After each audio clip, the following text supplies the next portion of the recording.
Sue McGuire here of the Learning About Dogs podcast featuring Kay Laurence. Today's episode, we're going to talk about something we call false behaviors. Kind of an interesting discussion. Many activities are novel variations of existing skills. I love that term. I love that line. But what do you mean? I mean, I think I know what I Well, mean by they're that. existing behaviors, maybe not existing skills. So we would say there's between a skill and a behavior. A skill is something that you've learned how to do better, whereas a behavior could be something that is, when it first exists, is the behavior. Okay. So a skill can't start from nothing. A skill has to start from something. Okay. So I was thinking, do we learn anything that in actual fact doesn't already exist in our genetic makeup? That's a good So, question. sometimes we have to relate this to, could I learn how to do something that I haven't already learned how to do? So maybe something like, so how many languages do you speak? One. Right. Yeah. So could you learn another language? Oh, for sure. There we go. If you had lived in a country where it was expected that all children learn at least two languages besides their native tongue, which is common across Europe, Yes. so they often learn the more dominant languages as well as their home tongue. They would learn that from a very early age and it would be expected to learn it. It doesn't mean that they're any more genetically likely to learn than you or me. Yes, it's just that they're learning from an earlier age, so they probably can adapt quicker because they're starting it much younger. Okay. So, but could I teach my Gordon setter how to herd sheep? I could teach her the behaviors that a dog moving sheep could do. So I could teach her to go round the edge of a field. I could teach her to stop. I could teach her to walk forward, move left and right. But could I teach her to read the sheep, anticipate how the sheep are likely to behave, use a natural power to let the sheep know that they can't escape? No, because Yeah. those don't exist within that dog. Just as equally, I couldn't teach a border collie how to stalk birds. They're almost like we've selected them genetically to be so good at one thing, they've almost given up something else to be able to be better at that one thing. And often I see people teaching a dog to do a behavior, and it's what I call a fair imitation of how that behavior occurs. But because it's not built out of a natural occurring behavior in that individual, it looks a false behavior. So you see it sometimes in people where they are, it's going to sound slightly insulting, what I call pseudo friendly. They're pretending to be a friendly person, or they're Yeah. pretending to be jolly cheerful. Have you been on a cruise where you get all these staff that are so happy all the time? And they're bloody not. But they've almost learned what I call to be professionally happy and professionally cheerful. They've learned the behaviors like that to be able to get responses off other people. They've learned how to be interested. They've learned how to look like they're listening and enjoying the company they're in. But it has like a fake overtone to it Mm-hmm. because it's not coming from that person themselves, not at that time. So I think we see this with the dogs. So, we can see now we have so many more skills as to how to teach dogs to do different things. Yes, you could probably teach these dogs to do things that are not naturally occurring for that dog, but there would be a bit that's missing that supports that behavior. Especially when you see it naturally in a dog, you go, oh yeah, that's the difference. That's the difference. Don't you find that that's almost what we're seeing more and more is these veneers that people are Yes, placing yes, and on? on people as well as dogs. Uh-huh.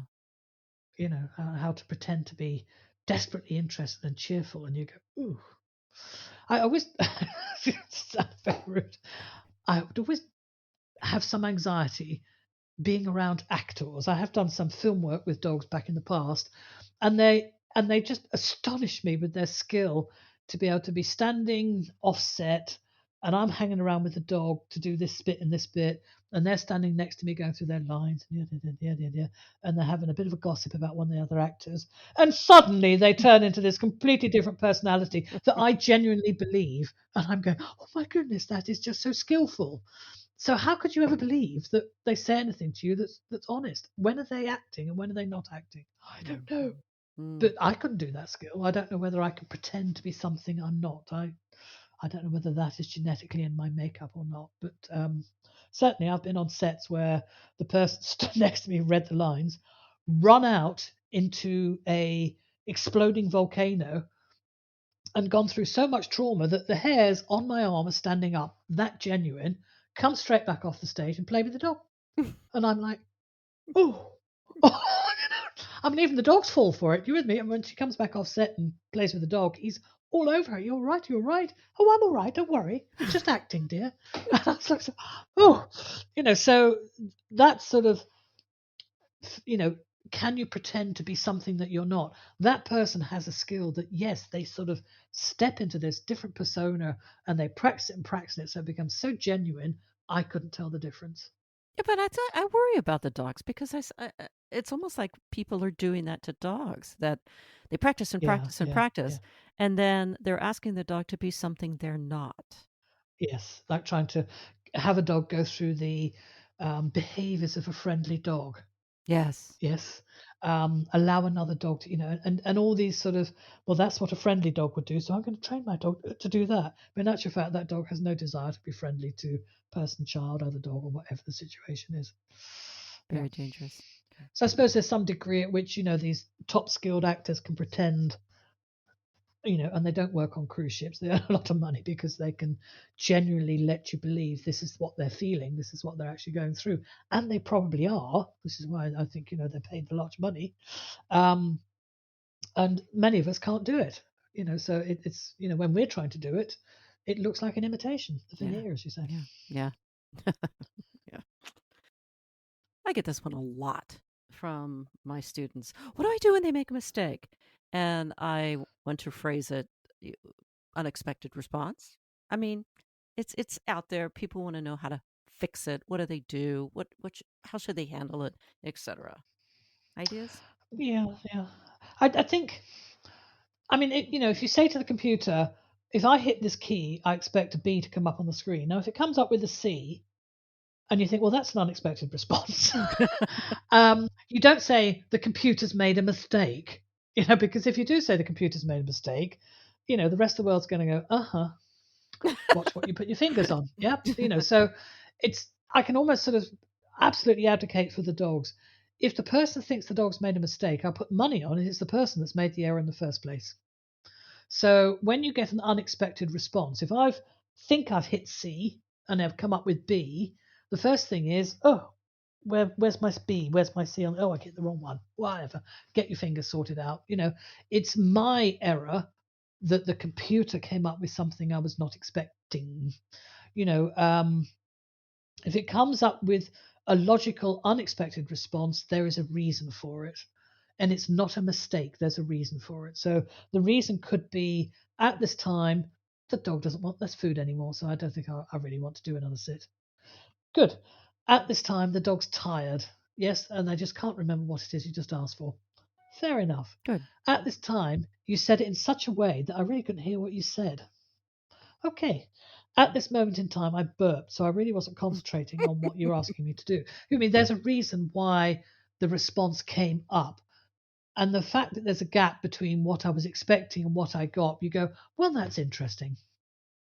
It's not a mistake. The dogs cannot make mistakes. Not when we are responsible for what they learn or what they do, when we're responsible for motivating them, we're responsible for the clarity. Sure, they can go upstairs and trip. Yes. Certain breeds of dogs run into you more often than others. Yes, and some breeds of dogs run into trees quite a lot as well because they're not watching where they're going. Border collies, because they're watching the sheep, they'll hit the tree. So they can make errors, but they don't. There's a reason for it. So if a border collie runs into a tree, it's because they were so intently watching the sheep and their head was at an angle to the direction they're moving in, they end up crashing into something. It's fairly common. So what's a mistake? A mistake is just something that you weren't expecting. But when you start to ask that question, whoa, why did the computer went wrong? A computer can't go wrong. A computer only do what we've actually given it the opportunity to do and asked it to do. Same with the dogs. They're not computers. If they make a mistake, you just go, well, that's fair enough. We're a lot more frail than they are at making mistakes. Goodness me. Yes, so I expect the inbound information was at fault rather than the dog. And I think it's important to embrace that sometimes you may not know why something happened, and you can make a hypothesis like, oh, maybe you're full, or and Yeah. or You probably won't ever know. yeah. Yes, it's just like, okay, fair enough. Let's take a step backwards. Something happened here that what the result was when I, gave a call to action, the dog went, no, can't do it. Yeah. Cool. Okay, I need to look at all the information here that's open to me and come to some logical conclusion. Right. And even then, I might not know why. Yeah. But take a break at the very least, and Absolutely. and Step do a back, think. take a break. Do a think. Yeah. And look at your video. Look at your video. Yes. And even then, the dog that just burped, or you know what I mean, they recycle some food sometimes. That just gives them a moment where they're just vacant in the face, and that could have been exactly the moment that you gave the cue. Yes, especially if they've been taking on board a lot of treats. They chuck them up and swallow them down again. Yep. Okay. Yeah. Sometimes should we try that again? Yeah. Yes. And the answer still no. Haven't move a clue? on to something else. It doesn't matter. They can make a mistake. Yes. Oh, well, there you go. Gosh, and avoid those 98s. Yes. Not right. And if you've got it on video and it's worth some money, then send it off to people that make money. I mean, these videos that are made on people going, oh, I didn't think that would hurt when I dropped it. I didn't think I'd fall down there. I didn't think I'd chop my finger off. I didn't think that cow would do that. Whoa. Yes. New course offerings through Learning About Dogs. Check it out. It's in the episode notes. Thanks for listening.